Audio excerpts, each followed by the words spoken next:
নার্সারির প্রধান কাজ চারা উৎপাদন হলেও এটার সাথে সাথে বীজ উৎপাদন করা হচ্ছে এবং পাশাপাশি আমাদের দেশে মাতৃগাছ উৎপাদন এবং এটার সঠিক পরিচর্যার মাধ্যমে কৃষক পর্যায়ে সেটাকে সরবরাহ করা হচ্ছে। আমাদের দেশে বর্তমানে বনজের যে চারাগুলো আছে সেগুলো নার্সারিতে করা হচ্ছে। এতে করে আমাদের তরুণ যারা রয়েছেন তাদের এক ধরনের কর্মসংস্থানের সৃষ্টি হচ্ছে এবং পাশাপাশি অনেক নারীরাও সেখানে অংশগ্রহণের সুযোগ পাচ্ছে। বলা চলে যে এখানে একটা আত্মকর্মসংস্থানের একটা বিশাল সুযোগটা তৈরি হয়েছে।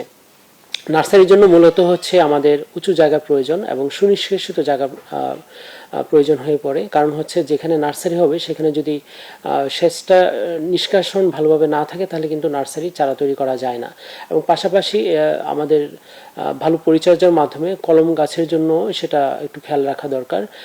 এগুলো যদি আমরা সঠিকভাবে খেয়াল রাখি তাহলে দেখা যাবে যে নার্সারিগুলো সুন্দরভাবে আমরা তৈরি করতে পারবো এবং সেইভাবে তৈরি করার ফলে দেখা যাবে যে আমরা বিভিন্ন শ্রেণী পেশার মানুষের কাছে সেগুলো সরবরাহ করতে পারবো।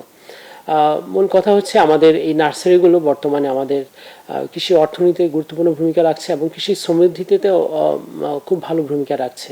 আমরা আশা করি আমাদের সময়ের সাথে সাথে আমাদের চাহিদা অনুযায়ী নার্সারিগুলো তৈরি হবে এবং আমাদের অর্থনৈতিক বিকাশ যেমন হবে সেই সাথে আমাদের দেশেও আমাদের এই নার্সারির মাধ্যমে গুরুত্বপূর্ণ ভূমিকা পালন করবে।